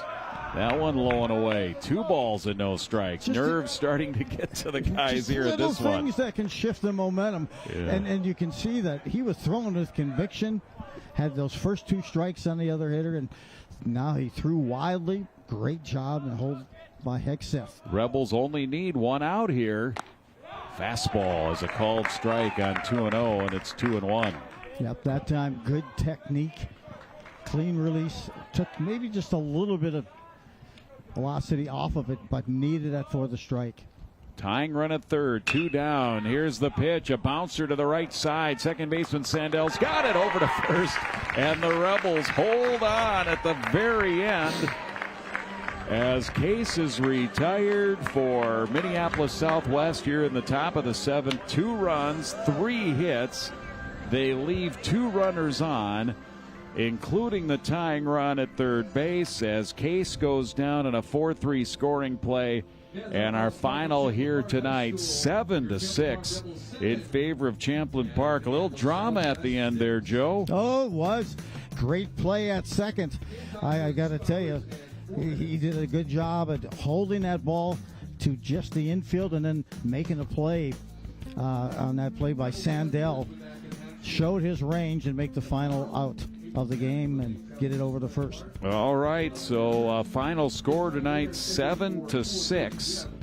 As the Rebels get the win, they improve to 2-1 overall. They're still 1-1 in the conference. Making his varsity debut tonight, the sophomore in relief of Donnie Vendel, who pitched the first 4 innings and gave up 4 runs. Damon Torkey came in, pitched 2 1/3. He did give up 2 runs, as 2 runs charged to him. Gave up 2 hits, struck out 5, walked 2. He gets the win. Henshin comes in, pitches the final 2/3 as he gave up the 1 hit, charged with no runs, and he'll get the save. And the loss goes to Capel, who came in relief of Keating. He pitched the final 2 innings, gave up 4 runs, 5 hits, struck out 4, and he also hit a batter. Vendel, who started the game, Vendel ended up with 11 strikeouts in his 4 innings here in the game tonight. For Champlin Park, 7 runs, 10 hits, 2 errors. They lead 6. And for Minneapolis Southwest, 6 runs, 8 hits, 1 error, and they leave 5. The Rebels now at 2-1. They will get Spring Lake Park at Spring Lake Park tomorrow. And for Minneapolis Southwest, 0-1 here in their season opener. They are at Benilde St. Margaret's, and tomorrow here on QCTV, we'll have Armstrong at Anoka, Northwest Suburban Conference High School Softball. Joe, your final thoughts? A full game, some great pitching. Overcame some hitting and some tactical errors a little bit in the field, but that's what you see here as we start the season in spring in Minnesota. Great job by Champlin Park to stick it and make that turn on the 5th and 6th innings. All right, thank you. Thank you to our great QCTV crew. Again, our final 7-6 Champlin Park over Minneapolis Southwest. For Joe Rulin, I'm Jim Erickson. Good night, everybody.